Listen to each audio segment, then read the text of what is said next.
Welcome to Chris Clegg's Minor League Baseball Show. Insight on the future starts of Major League Baseball today. From in-depth scouting reports, player interviews, and can't-miss performances. If it's happening in the minors, we have you covered. Here's your host, Chris Clegg.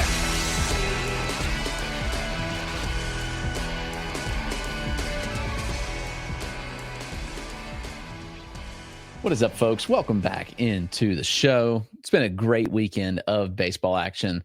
I had the Brooklyn Cyclones in town, so that's a lot of fun. That lineup has been tremendous all year. And I know some of the guys have moved up, like Jake Reimer and Carson Benj, but still a fun lineup and a lot of fun pitchers this weekend that I got to see. So that was exciting. I was really looking forward to seeing that team all year. It'll be interesting because this week, not a lot's close by, not a lot of really good action. I've got Greenville and Spartanburg again. I've seen both those teams just so many times, but next week I'll have Fredericksburg in town. Will Eli Willits debut there? We'll see. It's sure to have Ethan Petrie, so that'll be fun. I've seen him a lot, obviously, and the Carolina Mudcats will be back pretty close to me, so I'll be getting a lot of looks next week. So that'll be a lot of fun, but here to break down all the weekend action across minor leagues, which will include some live looks at some guys that I saw that were very exciting, plus all the other top performers of the weekend. But first, the show's brought to you by Connect Roasters. Connect Roasters is Ian Happ's coffee company. They make incredible coffee. It's just tremendous. All the blends are great. They've got great canned cold brew now. That's awesome. I think it's incredibly smooth. Go check them out at connectroasters.com. Use the code Dynasty Dugout. Get two bags, of the Gold Glove Blend. Buy one, get one 50% off by using that code Dynasty Dugout or the link in the description. Also, we're proud to partner with Chinook Seedery, the best seeds in the game. Been chewing on some of the jalapeno ranch today. Those are a great flavor, by the way. I got a ton of good flavors. So you can go check them out at chinookseedery.com. Use code Dynasty Dugout and get 10% off your order there. All right, let's dive in on the show and all the weekend action. We got to start with Spencer Jones. What is going on with this guy? He has been on another level. It's just been insane what he's been doing. And this is a look from Jones' swing in the spring. He's changed a lot, over the last few months. He's consistently just tinkering and toying with some things. But I think Spencer Jones is coming into his own. He got some inside intel that he figured some things out over the last week or so when it comes to contact, when it comes to, obviously, the power we know is there. He hit 4 home runs between Friday, Saturday, and Sunday and had 2 homers on Sunday. Big weekend. He had 4 hits on Saturday and Sunday apiece, so 8 hits over those 2 days. That's really impressive. Jones is fascinating. He is such a good athlete for his size. Actually, let me pull that back up. This was from last year. He was in Hudson 2 years ago. He was in Hudson Valley when they were down here in Greenville. He had an 11-second home to first, which is just crazy, or home to third. That's an incredibly fast triple. He smoked that ball. And you can just see the differences. He's really kind of changed the dynamic of who he is as a hitter a lot. But the one thing that stayed consistent with Spencer Jones is the power. And the 9th percentile exit velocity for the year is over 110. He's got a 116 max. He's just checking all the boxes you want to see. And what I was told, there was some tweaks that would help with contact. Hearing an 86% end zone contact over the weekend, that kind of catches my eye. Is it sustainable? I don't know, because the contact rates are absurdly bad. You look at the strikeout rates, and will he just sink when he gets in the majors? We hope not, but it's a chance. Now, if these tweaks are legit, and we know Jones is a tinkerer, he's tinkered with that swing so much, but if he can get it figured out, if he can work through those things, and if he can just even have a 40 hit tool, he's going to be a special player, because that frame with that athletic ability, with that power and the ability to run and play center, he may not play center long-term, but he can play center right now. That's a special player. So all that to say, we're just looking for a below average hit tool here. He's got to be a 40 hit. If he is, then all right, we're really cooking with something with Spencer Jones. And this weekend looked like he might be really getting to that point where I was told that he's slowly getting to. Here's somebody who caught my eye this weekend. That's AJ Ewing. He hasn't got to the power that we've wanted to see, so far. he's actually hit the ball pretty hard. He's running an average EV between single A and high A at like 89.5. He's topped out at 111. Look at that swing. I mean, there's certainly some bat speed here. It's a really balanced swing. Like, there's a lot to like here. He had 6 hits over the weekend, 2 doubles and a triple that I got to see. So Ewing's fascinating to me because he's a 70 runner as well. I got some legit clock times on him that are 70 grade. And when you watch him, when you take those swings, it's like, yeah, this kid can really swing it. I'm fascinated with what AJ Ewing does because he's somebody that really caught my eye. And if you can have, so he's another one. The hit tool is probably plus. The approach is probably plus. The speed 70. He's a good glove, solid enough glove. And if you can just tap into like 15 home runs, then that's going to be a really fun profile in the majors. And he's still young, but you watch and you see that bat speed. You see what he's capable of doing in the box. And I saw him, I think a triple, he smoked to the opposite field, double to the pool side, a couple of those doubles. But there is some juice in the bat. And by those exit velocities, you can tell there is something there with AJ Ewing of the Mets. So certainly somebody to keep an eye on in that org. He was drafted a couple summers ago, and he really is beginning to take off. I like the profile, and I'm pretty intrigued by what he brings to the table as a bat. Another one that I got to see was Eli Serrano. This is a 6'5" lefty corner outfielder. You can see that tall and lanky frame. That bat speed's good. Serrano hits the ball consistently hard. 4th rounder last summer out of NC State, but that bat speed is ridiculous. And I know the surface numbers haven't quite been there.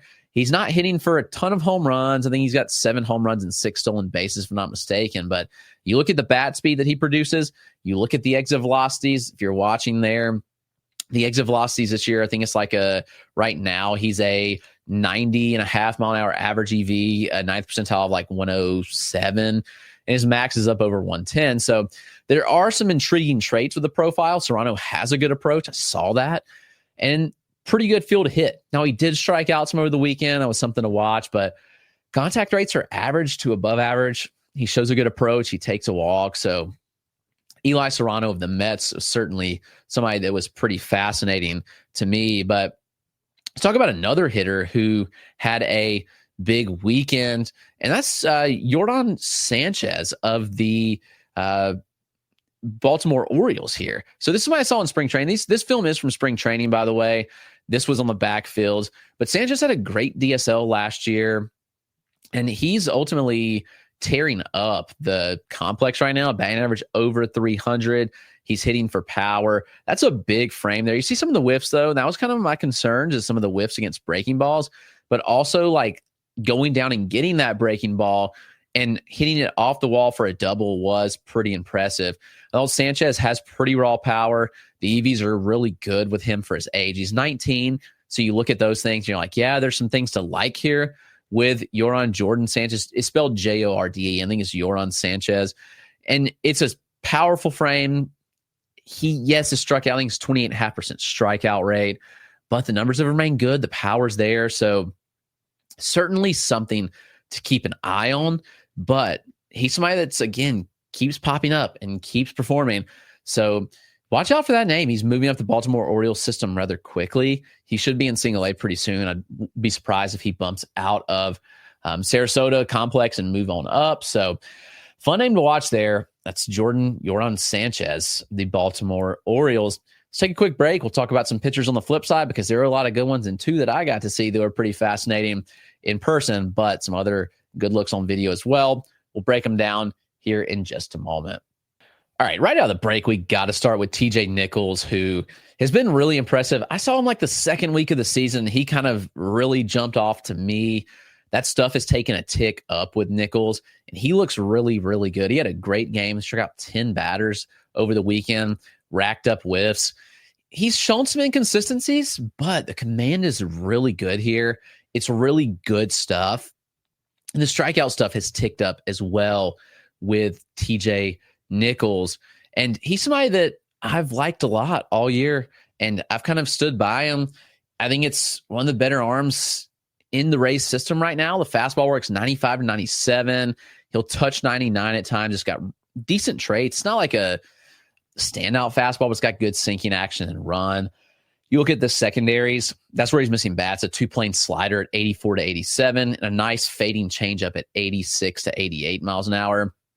I think Nichols could be a guy that should be in Double-A now, but those are intriguing traits. You see, I mean, he's comfortable throwing all pitches to both righties and lefties, and he'll go after you, and that's what he's done, and he's shown really effective bat missing ability. Among the qualified starters in full season ball, Nichols has the 5th highest strikeout minus walk rate. And when it's backed with stuff, when you're in the Rays org, like, I think there's a lot to like with a TJ Nichols, who has really, really popped off. But what about this guy? Honestly, I walked into a start on Friday night. I was looking for everybody else, looking for some other pitchers. And this guy named Brendan Girton pitches. It's Brendan, and Girton, Girton. Brendan Girton, I actually unfortunately didn't get good film of him, but Girton was disgusting. 4.2 perfect innings.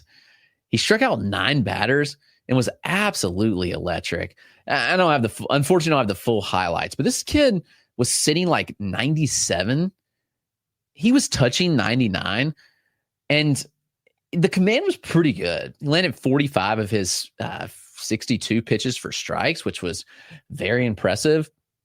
Watching Brendan Girton, I walked away and was like, all right, there's something here. So in 2 slider variations, he throws a sweeper with like 16 inches of sweep. He's throwing what he calls a slider cutter in like the upper 80s, and he's working on a couple new pitches. So he's working on a sinker. That's obviously important. He is looking to get more ground ball outs with the sinkers, and he's working on a splitter. The Mets have a pretty good pitch dev, and we've seen a lot of their guys take jumps forward. And Girton, I mean, he's kind of taking off right now. Like, if you look at the numbers for Girton, they're pretty good too. And maybe you just think like this guy might just be an old pitcher in high A. He's 23 in 8 months. He was an 8th round pick last year out of Oklahoma, threw like 70% fastball at OU. And here he is in high A, and he's dominating. He's got 2.49 ERA. He's got a 31.2% strikeout rate. Yes, 10.6% walk rate kind of stands out. But over his last 6 starts, 4 of those have been 0 walk starts. He does have a 5 walk start sprinkled in. So it's like, okay, like you could see it go. But the other start there was a 1 walk outing over 4 1/3 innings. But Girton was like super fascinating to me, where I was like, okay, this kid's really doing it. We're going to keep talking about some Mets pitchers. Brandon Sproat, another Brendan in their system. He's working on 23 straight scoreless innings, and he's changed some things. So, like, I had done a breakdown earlier of what Sproat has done, and he has completely changed his arsenal. He's changed a couple things, and it's really taken off. So he moved a couple inches towards first base, which, you know, you may say doesn't matter. I mean, it's mattering for him right now. He's increased the curve usage, which is substantial. So over his last 4 starts, it's a 17.6% curveball usage. Prior to that, it was 4%. And he's racking up whiffs, like over 50% whiff rate on the curveball, which is awesome. He's kind of curbed the sinker usage a little bit, which is notable, I think, because that was a pitch that was getting hit hard. And he's also using the changeup, where the changeup usage has jumped about 6 percentage points. It's getting whiffs too.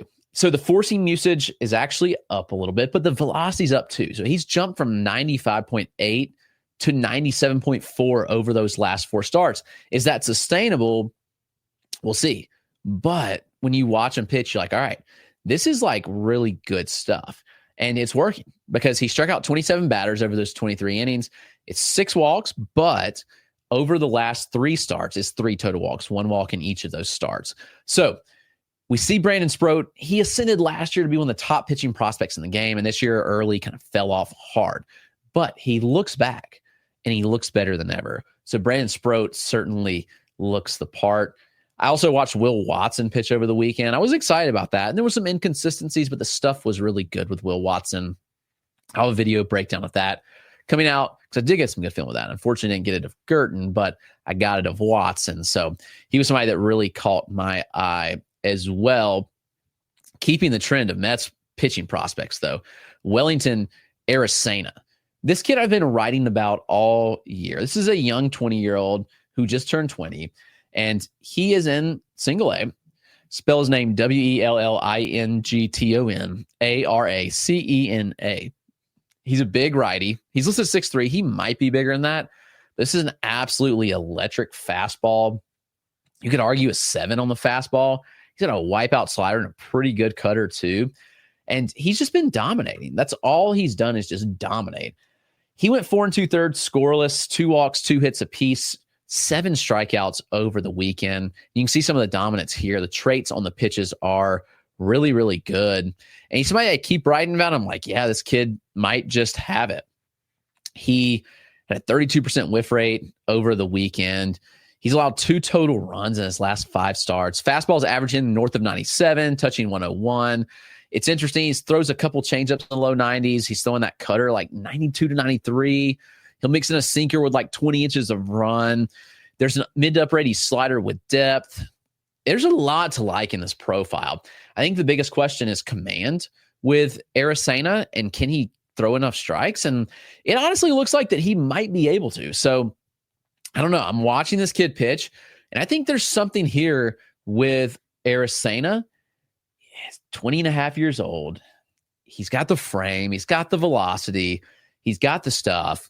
If the control just ticks up ever so slightly, this is a very, very talented pitching prospect. And I'm very excited about what he brings to the table. And I apologize for all the Mets pitching prospects love. If you are a Mets fan, you're probably loving this. I'm just doting on all the Mets pitchers, but congratulations. Your lab, your development is doing it better than most all right now. But let's talk about an Astros pitcher. That's Miguel Ullola. Somebody I saw in the AFL a couple years ago.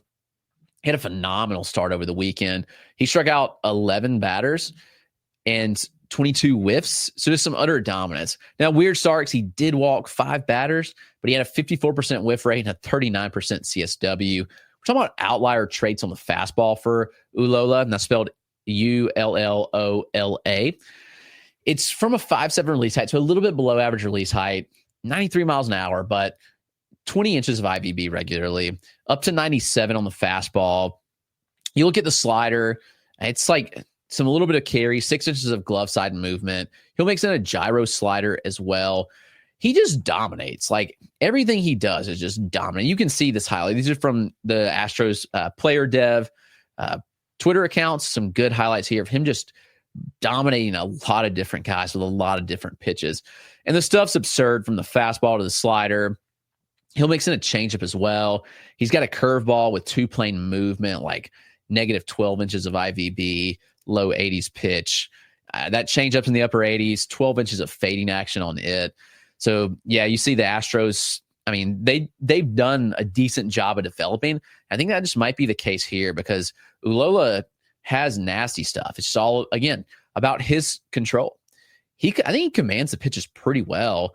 You've seen, like, that's some funky movement on some of these pitches. But, Ullola has the stuff, I think, to be a really good major league starter, just given the outlier traits that he has. And he just spins the ball so well. And you watch how it jumps out of his hand. Like, even the catcher doesn't know where it's going sometimes, which is funny to watch. But this kid's talented for sure. And somebody that you certainly want to be interested in and be in on. That's Miguel Ullola of the Houston Astros. It's going to wrap up our show. Thanks for tuning in. We'll be back tomorrow. It'll be Complex Day, so Complex DSL standouts tomorrow. We'll talk about the DSL All-Star game that took place on Sunday and a lot of good stuff there. Josh Norris of Baseball America had some really good insight. He was on the grounds at the DSL All-Star game, and that's where value is, guys. That's where you get the good value. So shout out to Josh for that. BA does a great job, so be sure to check them out as well. But until tomorrow, hope you all have a great day.